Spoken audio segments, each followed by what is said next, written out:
Bonjour à toutes, bonjour à tous. Aujourd'hui, nouvelle vidéo sur la chaîne Le Garage PTS. Vidéo qui va concerner un véhicule moderne, une fois n'est pas coutume, un véhicule malgré tout populaire. C'est un Renault Captur, première génération. D'ailleurs, celui-ci est de 2013, année de sortie du véhicule.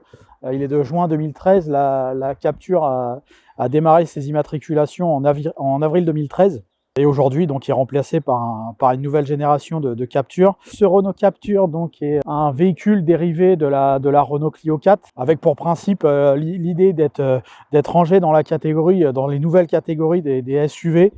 En fait, c'est une Clio 4 un peu surélevée avec des pare-chocs en plastique noir pour donner un style moderne, un style que je qualifie moi de Tupperware. Parce que c'est très plastique, c'est très rond, c'est très gonflé. Voilà, bon, c'est pas. Après, ça plaît pas. Moi, c'est pas mon truc stylistique. Hein. Je trouve que les dessins de ces voitures sont pas folichons. Après, chacun fait ce qu'il veut. En tout cas, bon, voilà, je comprends pas tellement l'intérêt puisque c'est des grosses voitures, mais en fait, à l'intérieur, on va le voir, il y a quand même pas tellement de place. On avait déjà fait le constat il y a quelques mois sur un Fiat 500X, qui est donc un de ses concurrents avec le Peugeot 2008. Également, on avait fait le constat sur le Dacia Duster. Le rapport encombrement espace à bord ou niveau de chargement est plutôt médiocre.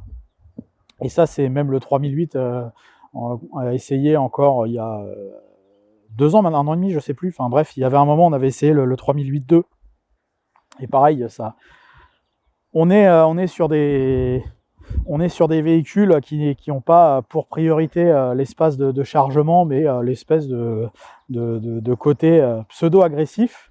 La motorisation de ce véhicule Captur et la finition qu'on va présenter aujourd'hui, donc c'est la version intense, donc c'est une des versions les mieux équipées. Au-dessus, on va avoir des versions initiales encore supérieures d'un point de vue de la finition, et associé donc à un 1,2 litre TCE de 120 chevaux. Donc qui représente le cœur de gamme de cette voiture. En première version, on avait un 3 cylindres 900 cm3 accompagné d'un turbo qui développait 90 chevaux, et là on a un moteur 4 cylindres 1,2 litre 120 chevaux. On y reviendra dans quelques minutes. Pour la partie intérieure, donc la majorité des pièces sont reprises de la Clio 4 dont elle dérive, comme je le disais il y a quelques instants, donc avec une ambiance assez plastique. Hein. On peut voir pratiquement l'entièreté des panneaux de porte est recouverte de plastique. Après, les finitions laquées qui correspondent bien aux années 2010. Également un retour chromé autour du haut-parleur. Planche de bord également recouvert de plastique de qualité différente en fonction des emplacements. On a des sortes de gaufrage dessinés, donc c'est pas vilain au toucher. Maintenant, en termes de qualité, je trouve ça assez moyen. Certains plastiques blanchissent un petit peu. J'espère qu'on aura l'occasion un jour de faire un avis fiabilité sur les captures, parce qu'il y a des choses à dire. Là, on va pas le faire sur celle-ci parce qu'elle a 54 000 km, donc il n'y a pas d'intérêt, mais on peut voir quand même malgré tout que les plastiques sont de couleurs assez différentes, et c'est assez régulier. Les Clio 4, c'est pareil. Bref, l'assemblage par contre est plutôt bon. Le design de tableau de bord, bon, bah voilà, je vais pas en parler. Hein, encore une fois, c'est très très particulier. Et également, j'ai pas précisé, cette voiture est associée à une boîte EDC6 qu'on va essayer également dans quelques instants pour se rendre compte de son agrément et de son association avec ce moteur de 220 chevaux. Donc l'espace à bord, les sièges avant sont repris de la Clio 4. Pas grand chose à y dire, si ce n'est également pareil, hein, dans une tendance assez moderne, hein, des espèces de fermetures éclair. On retrouve ça assez souvent sur les voitures.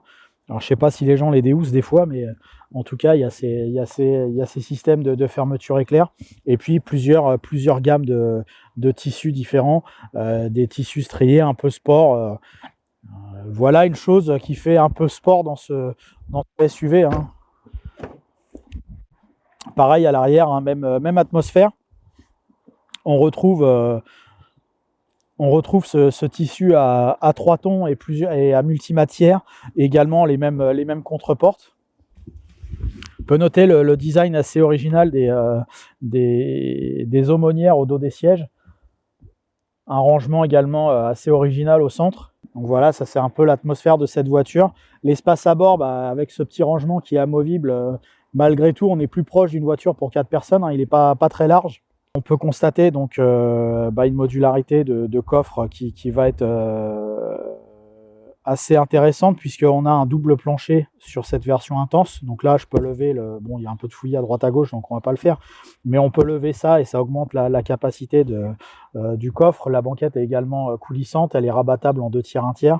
Donc la poignée se situe la poignée se situe en bas de la banquette ou à l'avant de la banquette.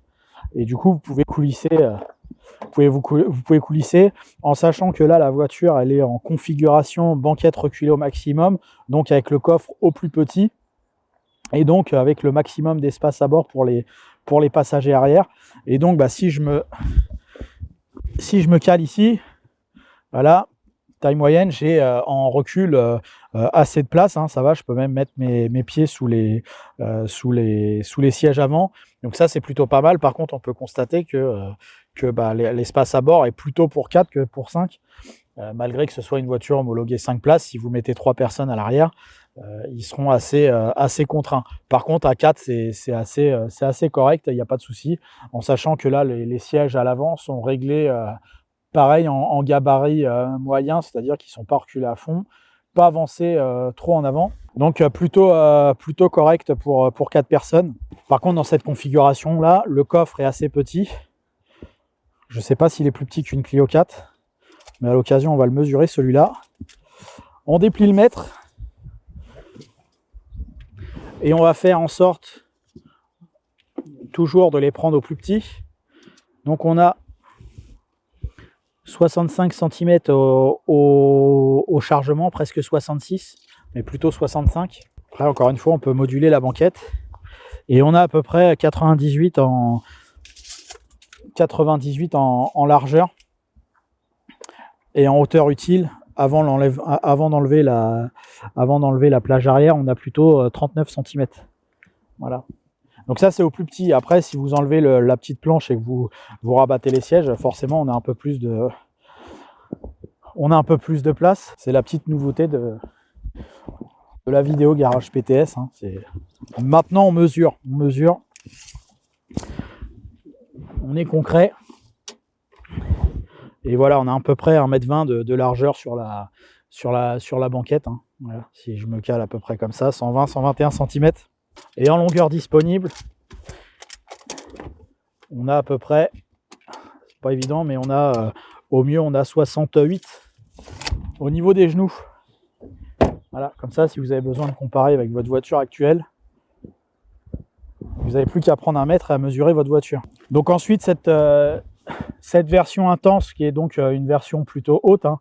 En dessous, on va avoir, des fois, on va trouver des business, on va trouver des zen. Mais bon, l'intense, c'est une finition qu'on retrouve certainement le plus sur le marché. En tout cas, ça se bat entre la zen et la intense. Cette intense donc est d'office livrée avec les 4 vitres électriques, les rétroviseurs électriques et rabattables électriquement, donc avec la commande ici, les petites finitions laquées à droite à gauche, hein, on peut voir sur le volant, c'est une espèce de, alors c'est pas vilain, hein, ça fait penser un peu penser aux cuisines modernes, c'est un peu le même type de revêtement. Donc régulateur de vitesse, phare essuie-glace automatique. On a une navigation Airlink donc qui regroupe les différentes fonctions modernes, hein, Bluetooth, GPS. Donc c'est un écran tactile. On va mettre la voiture en route. Fonction démarrage main libre. Donc carte main libre et évidemment la touche éco, donc où on y reviendra plus tard. Donc pied sur le frein puisque c'est une automatique. J'appuie sur le bouton start, la voiture se met en route. Et donc là, on peut voir l'écran Airlink fait en collaboration avec LG. Et donc il est un petit peu long au démarrage. Donc là, on voit les différentes fonctions. Et puis ensuite, si j'appuie dessus, on peut arriver sur des fonctions comme la carte, la radio, média, si vous mettez une clé USB pour entrer dans vos différentes fonctions. Et voilà, la carte se met en place. Et ensuite, vous avez juste à rentrer vos données. Climatisation avec fonction automatique. La boîte à gants qui s'ouvre de manière assez originale, plutôt en tiroir. On est chez Ikea dans le Capture. Donc ça, c'est pour les équipements principaux. On peut rajouter également, sur cette version automatique, évidemment, la fonction automatique, mais on peut également rajouter les radars de recul, les jantes alliage en 17 pouces Biton, avec une couleur grise et une couleur noire. Bien sûr, tout le style. On a les vitres également qui sont surteintées. La couleur Biton est une option à quasiment 500 €, mais je pense qu'elles l'ont quasiment toutes. Et bien sûr, tous les équipements de modularité qu'on a vus il y a quelques instants, comme la banquette coulissante, la banquette rabattable, etc. Ah, et les feux LED aussi. Important aujourd'hui, les feux LED. Si vous n'avez pas les feux LED, voilà, en bas des pare-chocs. La partie mécanique tient avec un système de vérin, donc c'est plutôt pas mal, c'est plutôt qualitatif. Bon, le bruit du moteur est assez quelconque, en tout cas au ralenti. Donc ce moteur 1,2 litre TCE, puisqu'il y a quand même pas mal de choses à dire sur celui-ci. Donc c'est un moteur qui est sorti en 2012, c'est un moteur qui a été étudié et qui est fabriqué en collaboration avec Nissan, Nissan qui appartient au groupe Renault, qui a été vendu également sur quelques Mercedes, mais plutôt assez rare, quelques utilitaires dérivés du Kangoo, et également évidemment chez Dacia avec le Duster entre autres. Donc ce moteur 1,2 litre TCE 120 chevaux qui est apparu sur Clio 4 et sur le Capture, enfin d'abord sur la Clio 4 et ensuite sur le Capture, parce qu'il est sorti un petit peu après. C'est un moteur référencé chez Renault, puisque Renault utilise des codes lettres pour référencer les moteurs, et ce depuis très longtemps. On a eu les moteurs type C, type D, type F, et puis plus récemment on a eu les M, les H. Entre les deux, on a eu les CAF. Bref, on a eu toute une série alphabétique. Donc ces moteurs-là sont à classer dans la catégorie des moteurs type H. Et donc ce sont des moteurs à chaîne de distribution. Donc il n'y a pas de remplacement, du moins théoriquement, il n'y a pas de remplacement de courroie sur ces moteurs. Donc ça, c'est de la technologie reprise à Nissan. Également, cette technologie-là était apparue, en tout cas chez Renault, avec les moteurs type M. Les moteurs type M étaient donc les fameux 2 litres essence et 2 litres diesel apparus sur les Laguna 2, Laguna 3, etc., Scénic 2. Et donc ensuite, ils ont sorti ce moteur type H pour remplacer alors plusieurs versions. Il y a eu le type D et le type K qui était le fameux 1,616 litre. Alors pourquoi je vous dis tout ça? C'est parce qu'en fait il y a eu sur les Clio 3 entre autres des moteurs 1,2 litre TCE également, mais qui n'ont strictement rien à voir avec ce moteur, qui était donc un nouveau moteur. Et pourquoi je dis qu'il a strictement rien à voir? Puisque c'est le moteur Nissan, et malheureusement ce moteur, avant même de parler d'agrément de conduite et avant d'aller l'essayer, en termes de fiabilité, c'est plutôt, vous êtes plutôt courageux si vous vous lancez sur l'achat de cette voiture et de cette motorisation-là d'occasion, puisqu'il suffit de jeter un œil sur Internet pour comprendre que ce moteur est un poison. Il a des grosses consommations d'huile, de surconsommation d'huile, dû très certainement à un défaut de conception, puisque vu le nombre de casses et vu ce qui en ressort, c'est plutôt anormal. Et alors, paraît-il, mais bon, c'est pareil, on n'a pas assez de recul, mais paraît-il qu'entre 2012 et 2017, uniquement, les problèmes sont apparus sur ces moteurs-là. Donc en gros, on a trop de pression dans le moteur. Si j'ai bien compris, on aurait trop de pression dans le moteur, dans l'admission, ce qui fait que ça dégagerait les joints et les segments, et du coup l'huile partirait dans l'échappement. On aurait une surconsommation d'huile et du coup une casse moteur. Sauf que et donc Renault, paraît-il, pour corriger ça, font des reprogrammations des gestions moteurs pour corriger les soucis de pression et de surpression et dans l'admission. Sauf que je pense que c'est plus des recherches d'excuses qu'autre chose. Je pense qu'il y a vraiment un problème d'études sur ce moteur, puisque a priori on n'est pas mieux au-dessus de 2017. Mais bon, on va encore lui laisser un petit peu de marge historique. Mais dans tous les cas, si vous avez un problème de pression sur ces voitures, n'hésitez vraiment pas à faire appel à votre concessionnaire Renault pour faire jouer une garantie. Renseignez-vous, il y a beaucoup de choses à prendre en ligne de compte. Donc c'est dommage de lancer une mécanique comme ça et d'avoir un certain nombre de problèmes. Alors ces problèmes sur les types H ne concernent pas les 3 cylindres, puisque vous avez des captures en 90 chevaux, et concernent uniquement les 115, les 120, les 115 et les 120 chevaux en 1,2 litre. Donc c'est plutôt dommage. On va du coup l'essayer sur route pour se rendre compte malgré tout de son agrément de conduite. Mais au moins vous êtes prévenus, niveau fiabilité, cet 1,2 litre, c'est pas la joie. Donc nous voici à bord de notre Renault Captur TCE 120 de 2013. La première chose qu'on remarque à bord de cette voiture, donc évidemment, c'est la position de conduite un petit peu surélevée. Et donc ça, c'est lié au phénomène SUV. Et il y a également un autre phénomène qu'on n'avait pas forcément sur les Renault jusqu'à cette génération de voitures, c'est les panneaux de porte qui remontent assez haut et les fenêtres assez petites. Pareil, ça rentre dans les standards des autos modernes. Quand vous preniez une Clio 3, une Clio 2, on n'avait pas ça. Là, on a des portes qui remontent assez haut. Je pense que c'est pour sécuriser les gens psychologiquement. Ça va leur faire du bien. Ils ont dû étudier ça. Les remontées marketing ont demandé ce type de choses.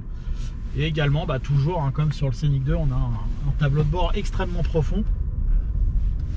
On note l'absence de vibration et l'absence de niveau sonore moteur au ralenti. Donc c'est plutôt agréable. Là, c'est absolument silencieux, on n'entend rien, il n'y a pas de vibration. C'est plutôt agréable.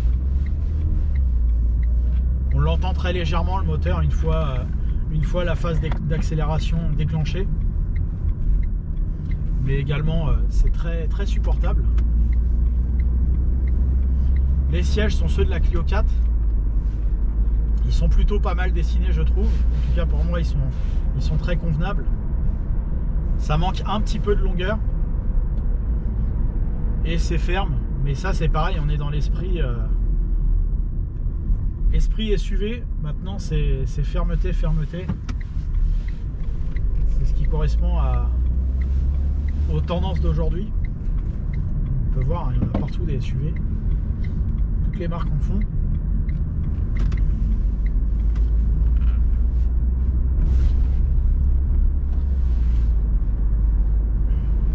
Donc au niveau de la mécanique, on a deux positions. On a une position éco et une position dite normale.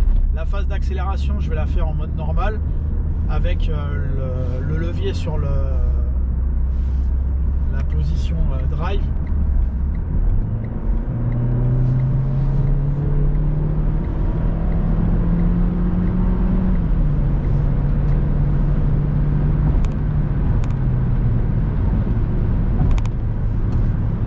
Le moteur n'hésite pas à envoyer de la puissance.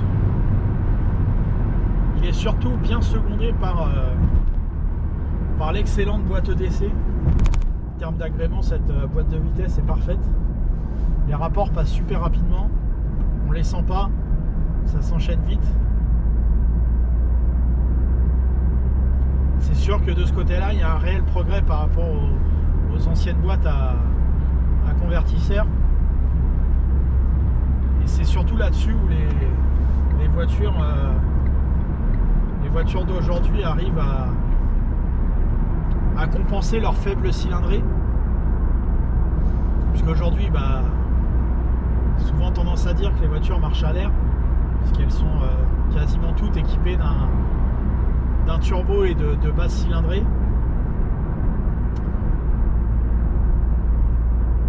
Et avec des gestions moteurs adaptées, on arrive à tirer des puissances assez conséquentes de ces moteurs-là. Maintenant, grâce à la bonne boîte de vitesse qui arrive à toujours être placée sur le bon rapport, on on a des accélérations qui sont tout à fait honorables. On a également une bonne vitesse de pointe qui va nous servir sur l'autoroute à contenir le niveau sonore. Niveau sonore qui là à 90 n'a pas besoin d'être on n'a pas besoin d'élever la voix pour parler, donc c'est plutôt également c'est plutôt très agréable.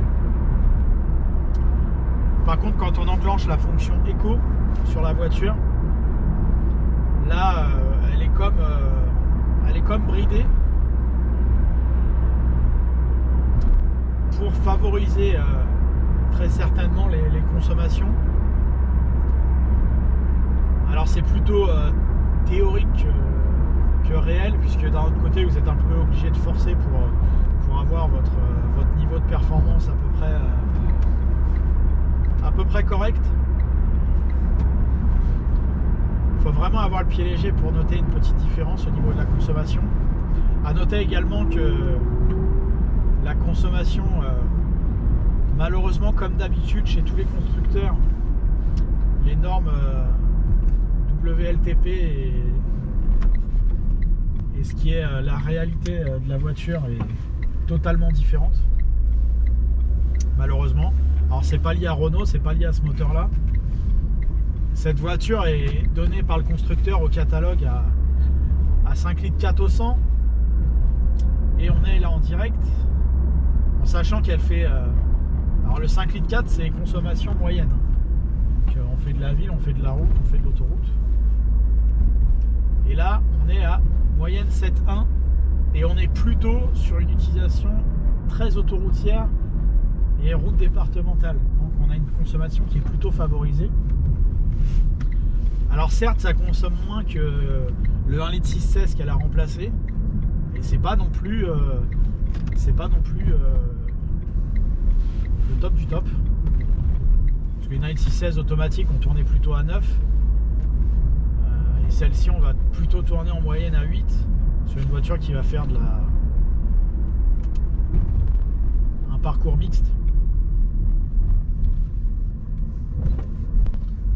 Alors la voiture prend pas de roulis, hein, ça évidemment comme toutes les voitures modernes, on a une excellente tenue de route, hein, puis il y a 1000 artifices sécuritaires pour vous rassurer. Cependant c'est très ferme, les jantes 17 pouces, le réglage des suspensions et les pneus taille basse, bah, ça vous raffermit grandement la voiture. Mais pareil, ça c'est la tendance actuelle des autos. Il y a très peu de voitures assez souples. On est sur des voitures qui sont alors c'est étrange parce qu'on est sur des voitures qui sont soi-disant dynamiques, mais en même temps qui sont pas, il n'y en a aucune entre guillemets aucune de sportive.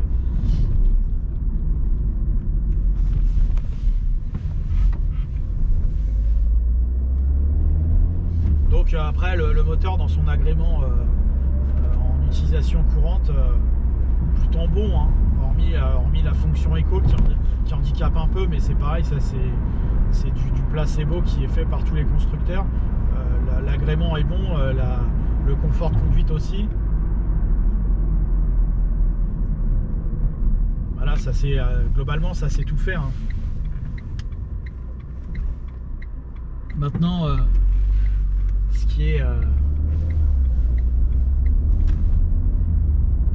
un peu dommage pour moi avec ce type de voiture.